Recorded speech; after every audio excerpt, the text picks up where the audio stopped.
Ayan, magandang hapon muli, mga kaibigan, Luzon, Visayas, Mindanao. So andito naman tayo sa Tagaytay View. Ayan, napakaganda ng tanawin dito, mga kaibigan. So medyo makulimlim lang kalangitan. Ayan, no, ulap po, napakaitim. So nagbabantang ulanin na naman yan, mga kaibigan, So dito muna tayo ngayon dahil mahirap umanap ng pwesto para makuha yung kagandahan ng Taal Volcano. So medyo malayo, mga kaibigan, no? Mapapansin nyo, napakalayo. Ayan, napakalayo.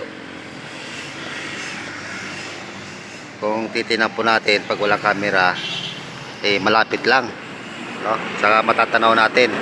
Pero pagdating dito sa cellphone iba na ho, malayo, hindi na siya gaano makita. So napakaganda, mga kaibigan, no? Yung baba na yan, dyan po yung bahay ni Willie Rebillame.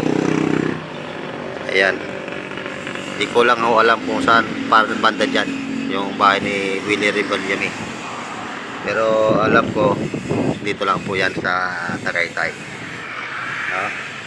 Napakaganda. Saka itong pine tree, mga kaibigan, no? Napakaganda. Ayan, napakaganda.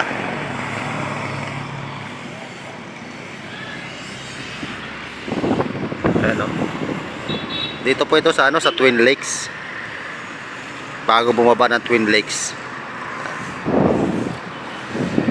Ganda, mga kaibigan,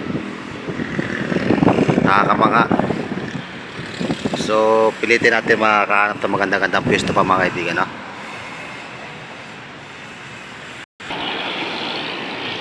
So mga kaibigan, papunta tayo dito sa Twin Lakes.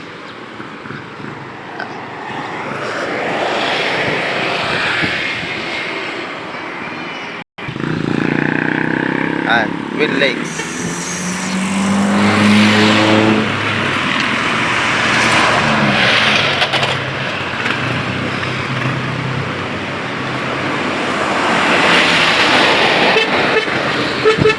So ayan, mga kaibigan, nandito pala yung magandang view, no? So kaso yun nga lang, medyo maulap, hindi natin makita yung pagkantaan.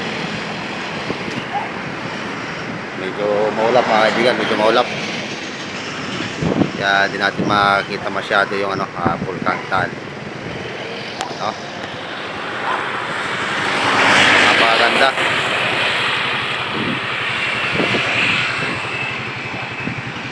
Ano po talaga ito, tourist spot, no?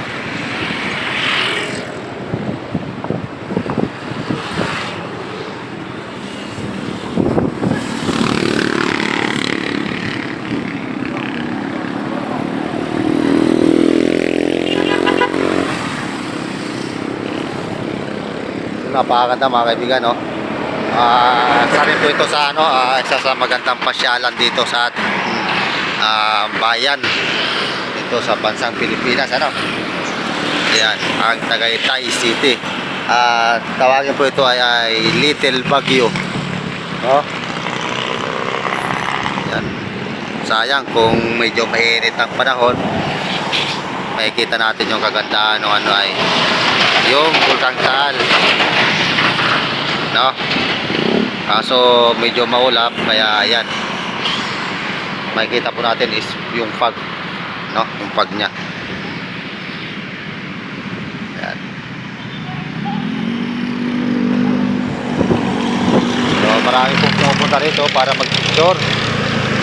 Ako po yung bago lang din dito, no? Bago lang din po ako dito. Ayan.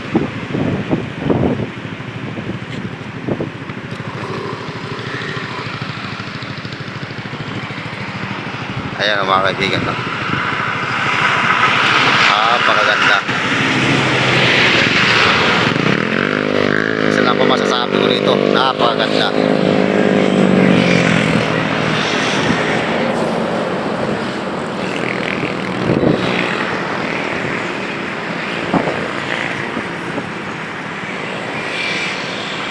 So ayun, mga kaibigan, no? Sa mga kapunod ng ating video, please like and comment and subscribe na rin po malaking tulong na po yan sa akin. Maraming salamat po mga kaibigan. Ayan. Sa sunod na biyahe ko po, dito, nadalahin ko yung aking ay monopod.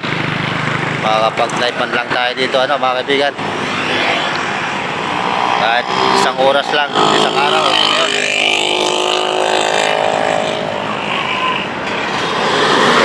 Kahit pupunta dito mga kaibigan para mag-picture, video. Ayan.